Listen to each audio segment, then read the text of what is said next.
Hello, नमस्कार, आदाब, सत श्री अकाल और अस्सलाम वालेकुम। मैं हूं मोहम्मद अहमद काज़मी, लेकर आया हूं खास फ्राइडे का प्रोग्राम साउथ एशिया पर नजर सैयद अली मुश्तबा के साथ। सैयद अली मुश्तबा साहब हमारे इस कार्यक्रम में साउथ एशिया के तमाम मुल्कों की बड़ी खबरों पर चर्चा करते हैं और कई स्कूप किए हैं, कई बहुत ही अहम चीजें अब तक की हैं, जैसे कि ऑपरेशन सिंदूर के वक्त पर जो बातें उन्होंने कही थी उसके आपने बहुत पसंद किया था, लाखों की तादाद में देखा था। अभी पिछले दिनों मैंने बताया था कि कोलकाता में थे, जहां उनकी किताब the Indian Muslims twist with democracy, उसका इनॉग्रेशन, उसका लॉन्च हुआ था। और उसके बाद हमने उनकी किताब पर भी बात की थी, उसे भी आपने काफी पसंद किया है। आज जिन खबरों पर हम बात करने जा रहे हैं वो बहुत ही अहम है। वो ये कि अमेरिका ने भारत पर 50% टैरिफ लगा दिया है। जो हमारा माल यहां से एक्सपोर्ट होता है उसको एक तरह से वहां की मार्केट में और महंगा कर दिया है, जिससे भारत में कारोबार पर असर पड़ेगा, रोजगार भी कम होगा। ऐसे असेसमेंट सामने आ रहे हैं। उसके पीछे और क्या क्या कुछ है उस पर हम बात करने की कोशिश करेंगे। कहा यह जा रहा है कि भारत को तो इजाजत दे दी थी साहब रूस से तेल खरीदने के लिए, अब नाराजगी काहे की है, उस पर हम बात करेंगे। उसके अलावा अफगानिस्तान के साथ भारत के ताल्लुकात कुछ ज्यादा बेहतर होते हुए इशारे मिल रहे हैं। वहां के फॉरेन मिनिस्टर को भारत ने इनवाइट किया है। वो क्या कुछ होगा, क्या तालिबान सरकार को भारत रिकॉग्नाइज करने वाले शुरुआती मुल्कों में होगा, क्या कुछ होगा, उसे भी हम समझने की कोशिश करेंगे। उसके अलावा पाकिस्तान में इमरान खान को बेल मिली है केस में, हालांकि वो अभी जेल में है। और नेपाल और श्रीलंका की भी कुछ खबरों पर हम बात करेंगे, इसलिए आखिर तक बने रहिए। मुसलसल इस प्रोग्राम को हम आपके सामने हर फ्राइडे पेश करते हैं, जिसे आप काफी पसंद करते हैं। जनाब सैयद अली मुस्तफा साहब, वेलकम है आपका। मीडिया स्टार वर्ल्ड को आप वक्त दे देते हैं, उसके लिए बहुत बहुत शुक्रिया। ये बताइए कि इस बार ट्रंप सरकार का जो नारा लगाने वाले थे मोदी जी, इस वक्त खामोश नजर आ रहे हैं, बल्कि कुछ बदले बदले नजर आ रहे हैं। 50% का टैरिफ लग गया भारत के सामान पर, अमेरिका जाने वाले सामान पर। आगे और क्या कुछ होगा और इससे पहले क्या कुछ हुआ है, जरा कुछ अहम पहलुओं पर आप जरूर रोशनी डालिए, ताकि लोगों को अंदाज हो कि आखिर देश किस तरफ जा रहा है। क्या मोदी जी की फॉरेन पॉलिसी के नतीजे में ये नुकसानात उठाने पड़ रहे हैं, क्या कुछ है? जी, बहुत बहुत शुक्रिया काजमी साहब। मेरे सामीन को मेरा आदाब, सत श्री अकाल और सलाम वालेकुम। हम लोग जो है आज फिर ये मेरे ख्याल में 3 हफ्ते से जो है यही टैरिफ की बात कर रहे हैं हर बार अपने प्रोग्राम में। अब ये नया खुलासा इसमें अब डोनाल्ड ट्रंप ने किया है व्हाइट हाउस से, और उन्होंने कहा है कि मतलब उन्होंने कहा कि मैंने मोदी साहब को कह दिया, और कहा कि मतलब उनके होश ठिकाने आ जाएंगे। वो नहीं जानते हैं कि वो किससे पंगा ले रहे हैं, उनके होश ठिकाने आ जाएंगे। और मोदी का नाम लिया है उन्होंने बाकायदा एक प्रेस ब्रीफिंग में, जहां पे और भी लोग थे। और उन्होंने मतलब ये कहा है कि मोदी साहब जो अपने घमंड में चूर हैं, एक तरफ तो उन्होंने ये भी कहते कहते कह दिया, उनकी अंग्रेजी जो है वो तो आप भी जानते हैं, हम भी जानते हैं।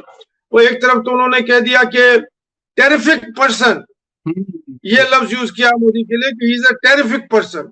और दूसरी तरफ जो है भिगा के चप्पल उन पे मारा है ऐसा कि उनके होश ठिकाने आ जाएंगे। जो मेरे टैरिफ जो लगेंगे इंडिया के ऊपर, तो उनको कहीं पनाह नहीं मिलेगी दुनिया में। वो इस तरह की बातें उन्होंने बाकायदा टेलीविजन के ऊपर मोदी साहब से के मुखातिब करके कहा। पहली बार इंडिया नहीं कहा, मोदी कहा।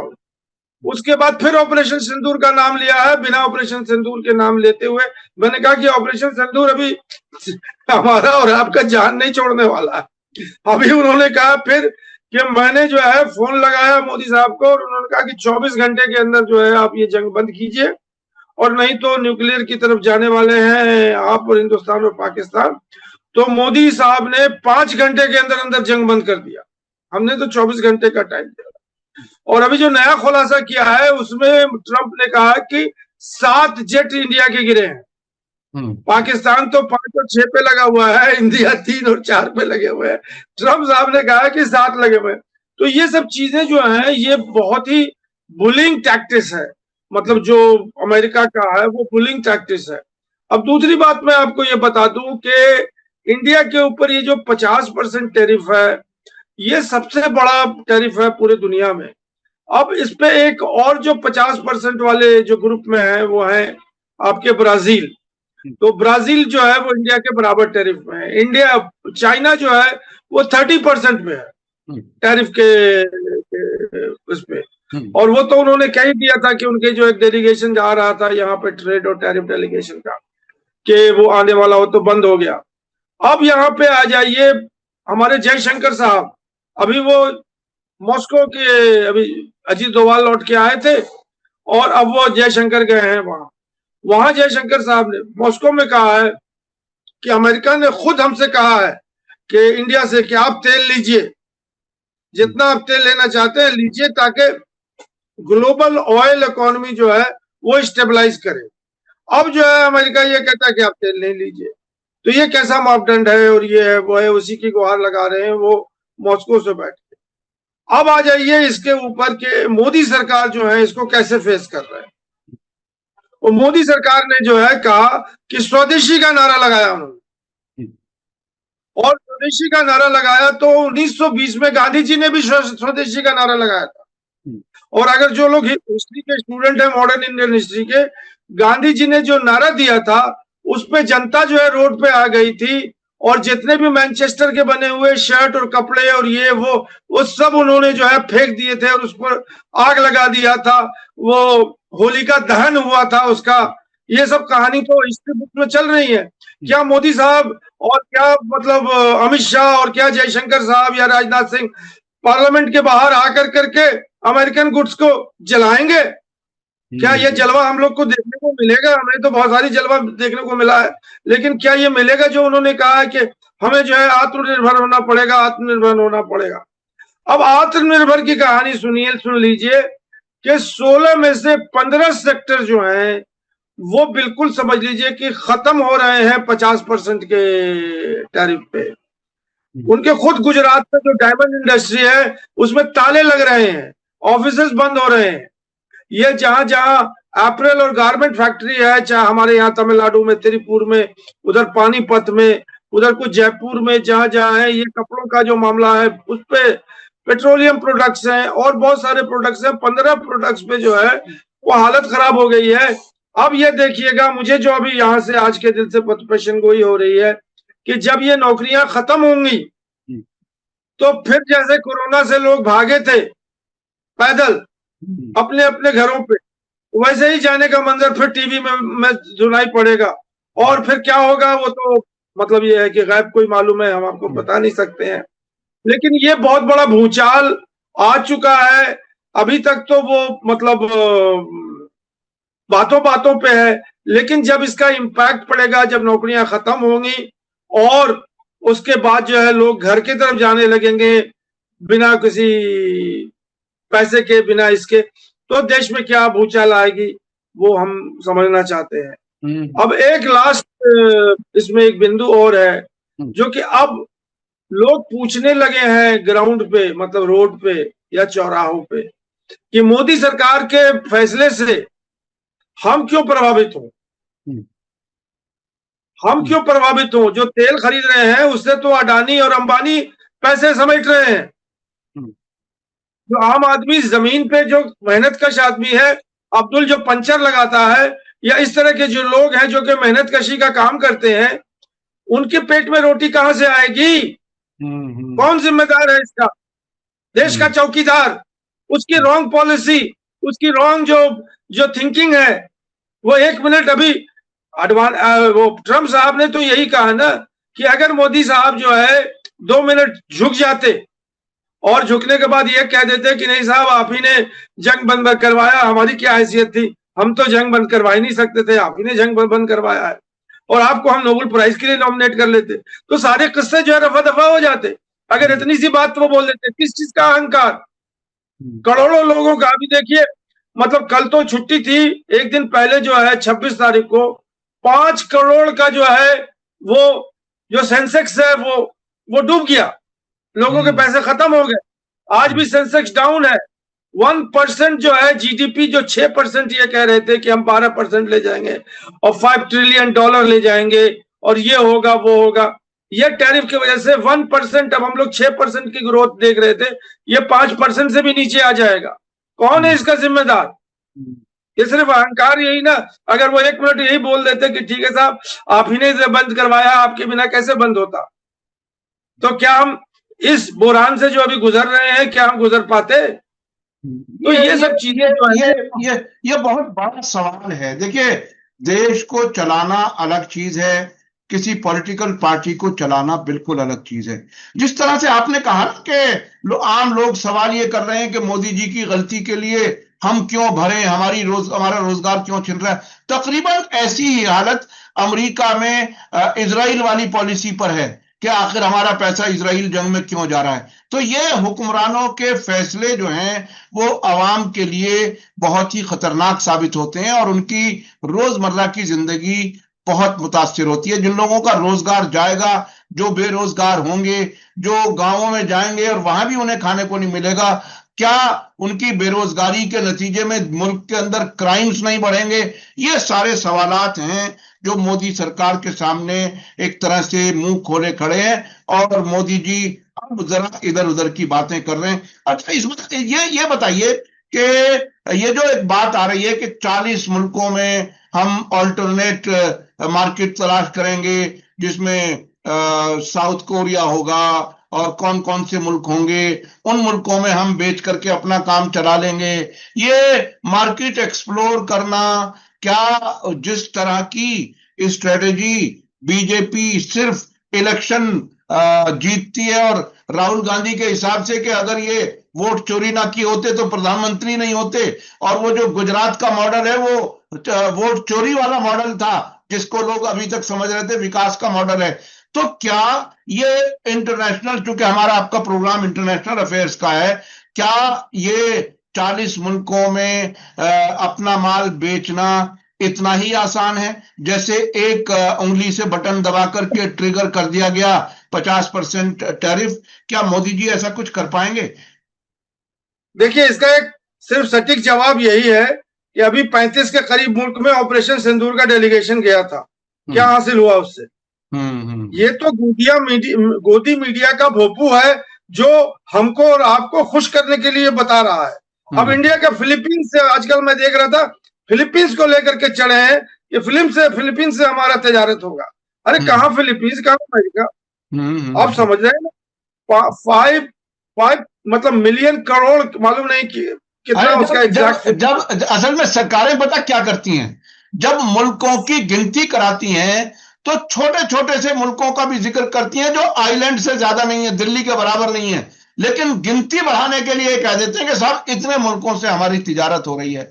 तो ये मुझे लगता है कि वो 40 मुल्कों के नामों की लिस्ट भी हमें इसी तरह की देखने को मिलेगी जो जिस तरह से नकली तादाद बढ़ाने के लिए की जाती है। अच्छा, अब जब यहां तक बात पहुंच गई कि इकोनॉमी वैसे ही कमजोर है, सरकारी नौकरियां आपने पहले से बंद कर दी, ठेकेदारी प्रथा के जरिए पढ़े लिखे नौजवान डेली वेज पर आ चुके, हर तरह फौज में 4 साल की नौकरी कर दी।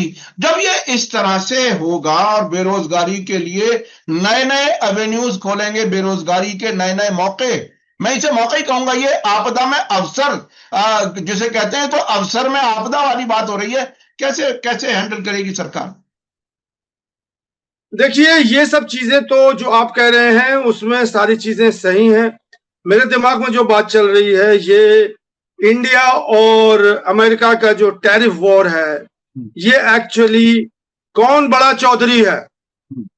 डोनाल्ड ट्रंप बड़ा चौधरी है कि हमारे जो चौकीदार है या हमारे आका जो हैं वो बड़े चौधरी हैं।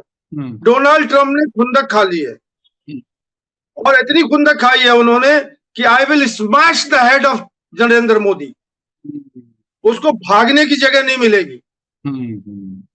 जो उन्होंने खेल खेला है अपनी फॉरेन पॉलिसी का, वो उन्हीं के ऊपर आके गिर रहा है, जो डोमेस्टिक पॉलिसी को लेकर करके फॉरेन पॉलिसी पर लेके आ रहे हैं। ये सारी चीजें जो है ये बिल्कुल मतलब कैसे खिलाफ हो गई, कैसे खिलाफ हो गया इंडिया, मतलब अमेरिका जो है, जो कि इतना अच्छा दोस्त था। तो ये इसमें सिर्फ और सिर्फ एक आदमी जिम्मेदार है, उसमें भारत की कोई कोई कोई कहीं लेना देना नहीं है। भारत को आगे करके मोदी जी जो है अपना अहंकार बेचना चाह रहे हैं। अभी इसी हवाले से मैं एक बात आपको कह दूं, एक फेक न्यूज इंडिया में चली कि जर्मनी ने खबर छापी है कि मोदी, ट्रंप सरकार ने जो है 3 मिनट तक जो है टेलीफोन की घंटी बजती रही मोदी साहब के, और ट्रंप जो है फोन बजाते रहे 3 मिनट तक, और मोदी सरकार ने मतलब उस फोन को उठाया नहीं, वो जानते थे कि ट्रंप उधर है। तो ये इन्होंने अपनी, अब इसकी वाहवाही लूट रहे हैं वो सोशल मीडिया पे कि हम तो मतलब, देखिए उसके बारे में ये कहा गया कि 4 बार कोशिश की गई ट्रंप की तरफ से और मोदी जी ने फोन नहीं उठाया। ये इस तरह की खबर चलाई गई विदेशों में। देखिए अब मीडिया मैनेजमेंट का कमाल है कि जब हमारा गोदी मीडिया यहां खबर चलाएगा बगैर किसी सबूत के, तो उसको एक सबूत दे दिया जाए कि फलाने इस किस्म का रिपोर्ट दिया। अब उसके बाद आसानी हो जाती है, हमारे गोदी मीडिया उसे ले दौड़ेगा। अच्छा, अब मैं चलना चाहता हूं उस तरफ, चूंकि कई खबरों पर आपसे बात करनी है। भारत ने अफगानिस्तान के विदेश मंत्री, तालिबान सरकार के विदेश मंत्री को इनवाइट किया है, क्या ये खबर सही है? जी अभी मैं एक सेकंड, अभी हमारे दिमाग में जो है मोदी साहब ही चल रहे हैं, तो जरा उन्हीं पे एक लाइन या 2 लाइन और। मोदी साहब अभी जो है वो 31 तारीख को जा रहे हैं, बिल्कुल आज या कल की बात है, 1-2 दिन के अंदर। वो पहले जापान जाएंगे, जापान में पहला उनका पड़ाव है, वहां वो क्वाड की मीटिंग की बात करेंगे, और क्वाड की मीटिंग की सदारत जो है वो अब इंडिया करने वाली है, और उसमें शायद डोनाल्ड ट्रंप को इनविटेशन दिया है। तो उसकी पूरी मतलब यह है कि जो जो होता है बैक ऑफिस में कि क्या होना है नहीं होना है, तो वो बात करें। वहां से वो 31 तारीख को शंघाई जा रहे हैं, जहां वो जो है मतलब शंघाई कॉरपोरेशन जो कि टेररिज्म सिक्योरिटी इसके ऊपर है, वहां शहबाज शरीफ भी आ रहे हैं, और चाइना के तो होंगे ही, रशिया के लोग हैं, और ये सारे जितने भी मेंबर हैं। तो वहां शहबाज शरीफ का देखना होगा कि वो क्या करेंगे, मोदी के साथ हाथ मिलाएंगे कि नहीं मिलाएंगे, कि एक कोने में ये खड़े रहेंगे, वो कोने में दूसरे खड़े रहेंगे, और क्या टेररिज्म पे बात होगी। मोदी साहब कहेंगे कि Pakistan is epic centre of terrorism, और फिर शहबाज शरीफ जो है अपनी राग लगाएंगे कि वो बलूचिस्तान और खैबर पख्तूनख्वा में। ये सब बातें बड़ी कॉम्प्लेक्स हैं, क्या होगा नहीं होगा। तो ये मैं मतलब अपने सामीन को बता दूं कि ये अभी कल जो है या परसों जो है ये विजिट जो है वो चल रही है। अब आ जाइए हम लोग, जो हमारी खबर है, जो हम लोग के मतलब हमारा आमिर खान मुत्तकी और तालिबान और अफगानिस्तान और ये सब, ये खबर जो है मैंने सोशल मीडिया से उठाई है, और इसकी ऑफिशियल मतलब MEA पे कहीं कोई साइट पे नहीं लिखा हुआ है।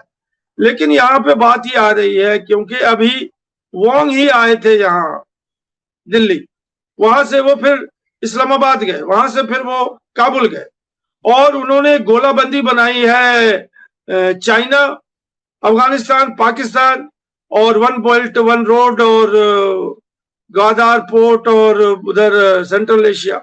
तो ये सबके बीच में ये नई खबर आई है कि जयशंकर साहब ने आमिर खान मुत्तकी को बुलाया है दिल्ली। अभी वो उनका इनविटेशन उन्होंने एक्सेप्ट किया कि नहीं किया, उस पर भी एक सवाल निशान है। दूसरा कि वो कब आ रहे हैं, उस पर भी सवाल निशान है। तीसरी जो बात यह है कि उसमें कही गई है कि इंडिया अगर वो आ जाएंगे तो उनके ट्रैवल बैन पे जो है वो यूनाइटेड नेशन में जो है उनकी तरफ से हमायत करेगी, और उनको वो दुनिया में कहीं भी तालिबान जा सकते। तो ये खबर जो है बड़ी फ्लूइड है, और हम हमेशा चाहते हैं कि मीडिया स्टार वर्ल्ड पे कोई रूमर मॉन्गरिंग नहीं हो, कोई गलत खबर नहीं हो। लेकिन हम क्या करें, मैं आपके बारे में कहता हूँ कि अब खबरें आ जाती हैं तो हम और आप भी इंसान हैं, किसी न किसी खबर को अगर पकड़ लेते हैं। क्योंकि मैं इसलिए कह रहा हूं कि इंडिया अपना इक्वेशन बनाना चाह रहा है अफगानिस्तान के साथ। उसकी एक मीटिंग दोहा में भी हुई थी, जहां पे हमारे मिस्री साहब गए थे और उनके फॉरेन मिनिस्टर, तो 2-2.5 घंटे 3 घंटे चली थी। तो ये सब चीजें जो है, हो सकता है कि जब अमेरिका से अभी उसका मतलब अच्छे हालात नहीं है, तो इंडिया फिर अफगानिस्तान की तरफ भी जाएगा या मतलब कुछ करेगा उसी तरह से। चाबहार पोर्ट भी खुल जाएगा जब अमेरिका की अच्छा कोई अच्छा बंदिश नहीं अच्छा, है। क्या आपको ये नहीं लगता कि भारत जब इस किस्म के इकदाम करता है और कंपटीशन में करता है, दूसरा कुछ कर रहा है तो हम भी चलिए ये कर लीजिए, यानी रिएक्शन में करता है, और उसमें फुल थ्रॉटल नहीं करता, पूरी सीरियसनेस नहीं होती, तो जहां वो खड़ा होता ना वहां रहता, ना जो नया मूव लेके चल रहा है ना उस तरफ ठीक से जा पाता, तो उसकी इफेक्टिवनेस कम हो जाती। क्या आपको ऐसा नहीं लगता? देखिए अभी जो मोदी सरकार है या बीजेपी सरकार है या खुद नरेंद्र मोदी हैं, ये डोमेस्टिक पॉलिटिक्स के बहुत प्रेशर पे पड़े हुए हैं और ये अपना बुखार जो है वो इंटरनेशनल पॉलिटिक्स पे निकाल रहे हैं, जो कि उनका जो जो भी इंटरनेशनल पॉलिटिक्स वो कर रहे हैं वो जाके सही बैठ नहीं रहा है और वो जो आउटलेट है वो इधर निकाल नहीं रहे हैं। वो वही बात हो गई ना कि मुंह से ढिकार निकल नहीं रहा है और उसके बाद जो है आप पूरा बदन आपका कांप रहा है कि क्या होगा। तो तो वही वही वही चीज है। मोदी सरकार जो है मतलब इंटरनेशनल जो जो अब आप चाइना के गोद में चले गए, जो कि अभी 3 महीने पहले ऑपरेशन सिंदूर में उसने खुद मतलब टेररिज्म का सपोर्ट किया था और पाकिस्तान की भागीदारी की थी। अब एक बात और भी बता दूं मैं इसमें कि ये जो अभी ट्रंप सरकार है इसका मंशा ये है कि इंडिया और पाकिस्तान बैठ के बात करें और इसकी मध्यस्थता जो है वो अमेरिका कराए। ये पूरा का पूरा अभी जो ट्रंप एडमिनिस्ट्रेशन है, अभी इसको भी काफी टाइम है रहने में, तब तक मोदी साहब रहेंगे कि नहीं रहेंगे। ट्रंप ने इस बात का दिमाग में एक तहैया कर लिया है कि हमको हिंदुस्तान को और पाकिस्तान को एक टेबल में बैठाना है। मोदी साहब ने तहैया कर लिया है कि मैं अमेरिकी पाकिस्तान के साथ नहीं बैठूंगा। तो ये सारे क्लैशेस जो हैं ये लेके टैरिफ वॉर पे आ गए हैं। ये कौन बड़ा चौधरी है, बात वही आ जाती है। अच्छा अच्छा, एक चीज और, क्योंकि देखिए कुछ चीजें बड़ी दिलचस्प होती हैं इंटरनेशनल पॉलिटिक्स में। अमेरिका, पाकिस्तान और भारत का दोनों का एलाई बना। एक जमाना था जब पाकिस्तान पहले था, फिर बाद में रूस के गिरने के बाद भारत भी अमेरिका की गोद में जा बैठा, और अमेरिका की मार्केट दोनों तरफ थी, दोनों तरफ कोक बेचनी है, दोनों तरफ मैकडोनल्ड चलाना है, दोनों तरफ केएफसी चलानी। ये मैं सिर्फ नाम दे रहा हूं मुहावरे के तौर पर।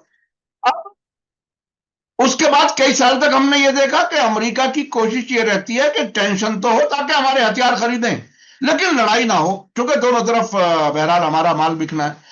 अब तो ये बिल्कुल अलग अलग, यानी शार्प होते जा रहे हैं, एजेस, किनारे शार्प होते जा रहे हैं। अब किस तरफ जाएगा भारत? क्या भारत को ऐसी मोहब्बत जो अब से पहले एक पार्टनर के तौर पर, स्ट्रेटेजिक पार्टनर कहा जाता था, अमेरिका से मिलती थी, क्या ऐसा कुछ चीन और रूस से मिलेगा क्या फिर?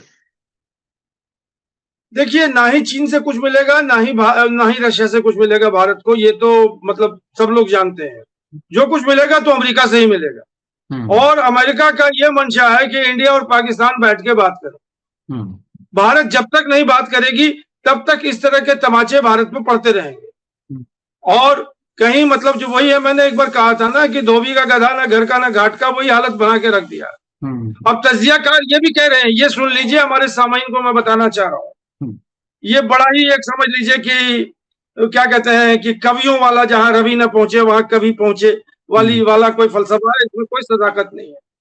वो कोई कवि कह रहे थे कि अब अमेरिका जो है जैसे राम मंदिर में दंडवत होकर के भगवान राम के सामने हमारे मोदी साहब ने जो है वो एक तमाशा किया था दूरदर्शन पे और पूरे हिंदुस्तान को दिखाया था कि कैसे वो रेंगते हुए जा करके भगवान राम को वो प्रणाम करेंगे। अब अमेरिका ये हाल कर देगा कि व्हाइट हाउस का दरवाजा खुलेगा और वहां पे मोदी जी आगे आगे होंगे, जयशंकर पीछे पीछे होंगे और रेंगते हुए जो है वो पहुंचेंगे व्हाइट हाउस में अंदर कहीं, और वहां ट्रम्प जो है कुर्सी में बैठे होंगे, वहां ये सलामी मारेंगे। ये हालत कर दी है भारत की हमारे प्रधानमंत्री ने। यानी झुकना पड़ेगा, आप कह रहे हैं कि झुकना पड़ेगा, अमेरिका के सामने झुकना पड़ेगा, और इससे इससे इससे इससे कम में ट्रंप खुश होने वाले नहीं है, इससे कम नहीं चाहिए, पूरा सौदा चाहिए। मैं फॉरेन पॉलिसी का स्टूडेंट हूँ, ग्लोबल इंटरनेशनल रिलेशन का स्टूडेंट हूँ। उसको उर्दू में एक लाइन में बोला जाता है, बच जाएगी वही शाख जो लचक जाती है। जी। बच जाती है, जो आंधी आती है ना, और जो हाँ जो शाख जो है वो खड़ी है कि साहब हम हाथी को तो हम झेल लेंगे, हाँ लेकिन वही जो शाख है जो लचक जाती है वही बच जाती है। हाँ तो अभी जो ये आंधी है ट्रंप की, इसमें बचने के लिए मोदी के पास एक ही सोल्यूशन है कि अमेरिका को मान ले, मतलब सरकार जो भी कहना चाहते हैं। वो बॉस मान ले, अमेरिका को, ट्रंप को बॉस मान ले, तभी जान बचेगी। ऐसी हालत कर दी है हमारे प्रधानमंत्री की, और प्रधानमंत्री की वजह से भारत की। अच्छा, अब आगे आगे चलना चाहते हैं। देखिए, पाकिस्तान से दो बड़ी खबरें आ रही हैं। एक तो ये कि इमरान खान की बेल हुई है, और दूसरे ये कि उनके फॉरेन मिनिस्टर बांग्लादेश गए थे। इन दोनों खबरों में क्या कुछ है, क्या थोड़ा सा बताइए उसके बारे में। देखिए, इमरान खान का जो मैटर ये है कि उनको 9 मई का जो तोड़फोड़ हुआ था और पिंडी के अंदर हेडक्वार्टर में जाके मारपीट हुआ था, क्या क्या हुआ था, वो सारी कहानी तो हम आपको बता ही चुके हैं। उसमें क्योंकि इमरान खान जेल में बंद थे, उनका कोई लेना देना था, सुप्रीम कोर्ट ने उन्हें जेल दे दी, वो बेल दे दिया उस केस के। अब उसके बाद ये है कि ये लोगों को मालूम नहीं है, ज्यादा लोग हंगामा कर रहे हैं कि उन्हें बेल मिल गया, बेल मिल गया। 75 लोगों को, जो पीटीआई के वर्कर हैं, उनको कन्विक्ट कर दिया गया, उनको गिल्टी पाया गया है कि वो, क्योंकि सीसी कैमरा टीवी लगा हुआ था, तो जो भी वर्कर्स वहां गए थे, तो 75 लोगों को कन्विक्ट कर दिया उसी सुप्रीम कोर्ट, और इमरान खान को उसमें बेल दे दिया। लेकिन जो अभी इमरान खान के पास जो सबसे बड़ा जो चैलेंज है वह अल कदीर ट्रस्ट। तो अल कदीर ट्रस्ट का जो है अभी कोई, उसमें 14 साल की उनको सजा मिल गई है। अब वो केस जो है सुप्रीम कोर्ट में चल रहा। तो अब बहुत सारे केसेस, ऐसा नहीं है कि सारे केसेस उठ गए हैं। और वो जो सोशल मीडिया में अगर पाकिस्तान के जाइएगा तो हर दिन इमरान खान रिहा हो रहे हैं, हर दिन जो है जश्न मन रहे हैं, लेकिन इमरान खान जो है वो अभी भी जेल के अंदर मौजूद है।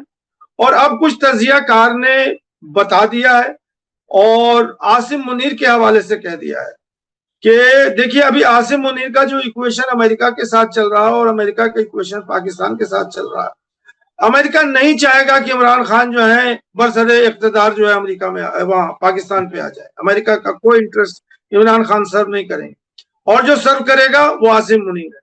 तो अब लोगों ने यही कहा है कि अब इमरान खान को या तो वो भी झुक जाए और किसी तरह से पैचअप कर ले अमेरिका से और आसिम मुनीर से, और अपनी जान बचा ले, और शहबाज शरीफ की तरह कोई मतलब जो कहते हैं लगू सरकार बना ले और उसके बाद अपना चलाए, काम चलाए। नहीं तो इमरान खान का कोई फ्यूचर नहीं है, ऐसा लोगों ने कहा। वो अभी बात हो रही थी कि उन्होंने कहा है आसिम मुनीर ने कि आप छोड़ करके चले जाइए पाकिस्तान, और आपको हम जो है जला बतनी कर देंगे, मतलब एक्स्ट्राडिट कर देंगे या जो भी करे। तो इमरान खान ने कहा कि हम नवाज शरीफ नहीं है जिनकी प्रॉपर्टियां बनी हुई हैं दुबई में और लंदन में। हमारे पास कोई कोई एसेट नहीं है कहीं भी, हम कहाँ जाएंगे, जीना भी यही है, मरना भी यही है, जितना दिन रखो। तो इमरान खान का जो मैटर है ये, हालांकि अभी भी आज के डेट में भी 2 साल हो गए, मतलब 9 मई को, लेकिन उनकी जो जो जो सपोर्ट बेस है और जो उनका मतलब पीपुल्स मैंडेट है या पीपुल्स का वो है, वो अभी कम नहीं हुआ है। लेकिन ये भी एक बड़ा अजीब सा पेच है जिसको मतलब हमें समझ में नहीं आता कि कैसे ये निकलेगा। अब वैसे इमरान खान का तो बेस जो मजबूत है वो एंटी अमेरिका होने की वजह से ही तो है। अगर वो छोड़ देंगे तो फिर इमरान खान कहाँ रहेंगे? वो जो खान की जो ईगो है वो खत्म कैसे हो जाएगी? तो तकरीबन कमो बेश भारत और पाकिस्तान दोनों तरफ अमेरिका अपने सामने बिल्कुल झुके हुए लोग ही चाहिए।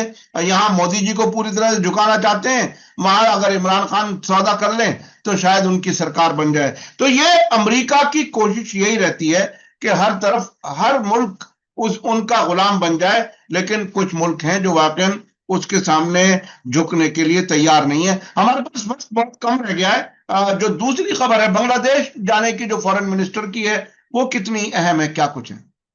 जी, वो बहुत अहम खबर है। पाकिस्तान का पूरा एक डेलीगेशन जो है वो, इसाकदार उनके फॉरेन मिनिस्टर हैं, उनके साथ 5-6 लोग जो हैं, जो अलग अलग मिनिस्ट्री को होल्ड कर रहे थे, वो सब लोग मिलकर के बांग्लादेश गए और वहां उन्होंने काफी संधियां की हैं और बहुत सारे प्रोजेक्ट्स के ऊपर उन्होंने सिग्नेचर किया है। उसमें एक चीज और जो बहुत अहम बात है कि जिनको डिप्लोमेटिक पासपोर्ट हासिल है या जो पुराने डिप्लोमेट है, उनको कोई वीजा नहीं लगेगा पाकिस्तान जाने के लिए। जो बांग्लादेश के मतलब एक्स लोग हैं ये है। अब इसके अंदर आप मसलियत समझते रहिए कि क्या मसलियत है। और उन्होंने वीजा का भी नॉर्मलाइजेशन कर दिया है और बहुत सारी बातें हुई हैं। इसमें एक जो बात है गौरतलब यह है कि जो इंडियन मीडिया है वो इंडियन मीडिया मतलब वो ये देख रहा है कि इस बात को, क्योंकि बांग्लादेश का एक बहुत पुराना डिमांड है कि वेस्ट पाकिस्तान या जो अभी पाकिस्तान है वो बांग्लादेश से माफी मांगे 1971 के जो उसने मतलब जुल्म किए थे, जंग हुई थी जी। हाँ। तो इंडिया का इंटरेस्ट उसी में है कि पाकिस्तान ने माफी नहीं मांगा है। हालांकि बांग्लादेश के अगर न्यूज़पेपर देखें तो बांग्लादेश ने कहीं भी कोई इस तरह का मतलब एक रिवॉल्वर रख कर करके पाकिस्तान के ऊपर कि आप मांगोगे तभी हम बात करेंगे, ऐसी कोई बात नहीं है। और इनकी एक जो सॉवरेन नेशन होता है उसकी तरफ से ये लोग सब गए थे वहां से। अब ये बांग्लादेशी भी जाएंगे वहां और बहुत सारे कॉटन पाकिस्तान बहुत ज्यादा मतलब उत्पादन करता है या पैदा करता है। अब वो कॉटन एक्सपोर्ट्स के लिए जो है वो जा रहे हैं। लेदर का बहुत अच्छा फैक्ट्री वो लेदर का लेके जा रहे हैं। तो बहुत सारी चीजें वो अपने आपस में बायलैटरल जो मामला होता है वो लेके लेकिन जाहिर सी बात है कि जाता है जी, इसमें जाहिर सी बात है कि पाकिस्तान और बांग्लादेश की नजदीकियां जो हैं वो भारत को तो खटक ही रहेंगे। जी। भारत को तो खटकती रही है, लेकिन उसका जिम्मेदार कौन है भारत के और पाकिस्तान को बांग्लादेश के दरवाजे पर पहुंचाने का कौन जिम्मेदार है? जी शेख हसीना हमारी मेहमान है और वो मोदी जी से उनके ताल्लुकात अच्छे हैं, तो वो भी एक तरह से पड़ोसी मुल्कों के साथ जो ताल्लुकात होने चाहिए तो वो इस हुकूमत में वाकई कमजोर हुए हैं। और श्रीलंका की एक छोटी सी खबर है, मेरे ख्याल से वो आप बिल्कुल मुख्तसर बता दीजिए, हमारे पास वक्त कम रह गया। रानिल विक्रमसिंघे वाली रानिल विक्रमसिंघे की बड़ी छोटी सी खबर है। वो करप्शन के मामले में अरेस्ट हो गए थे और उन्होंने वो कोई कुछ पैसे वैसे चुराए थे, कोई विदेश गए थे वो और उस पर कुछ ट्रायल वायल हुआ था तो उनको अरेस्ट हो गए। लेकिन अभी ताजा खबर यह है कि उन्हें फिर से हेल्थ ग्राउंड पर उन्हें बेल मिल गया है।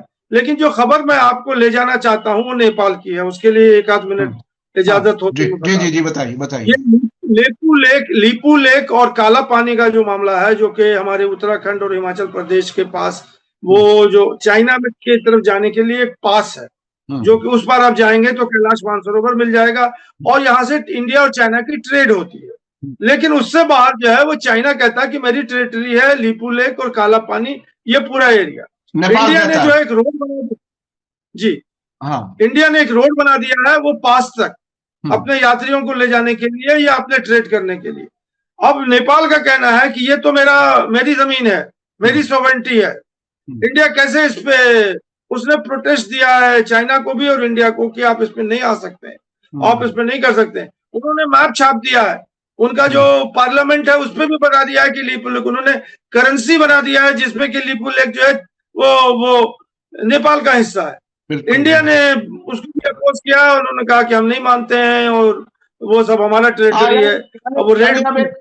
अब एक नया सिलसिला, नया टकराव दोबारा फिर से हो सकता है, नेपाल के साथ भी वो इख्तलाफ बढ़ सकता है। बहुत बहुत शुक्रिया सईद अली मुस्तफा साहब, आपने बहुत ही तफसील से अमेरिका और भारत के बीच में जो कुछ हो रहा है, मोदी जी से ट्रंप क्या चाहते हैं वो भी आपने बताया, इमरान खान सरकार में क्यों नहीं आ सकेंगे वो भी आपने बताया, और अफगानिस्तान और भारत के रिश्तों के सिलसिले में भी अच्छी बात रही। बहुत बहुत शुक्रिया। मैं अपने दर्शकों से कहना चाहूंगा कि ये अकेला प्रोग्राम है हमारे इस चैनल पर जिसमें साउथ एशिया के तमाम मुल्कों की खबरों पर चर्चा होती है।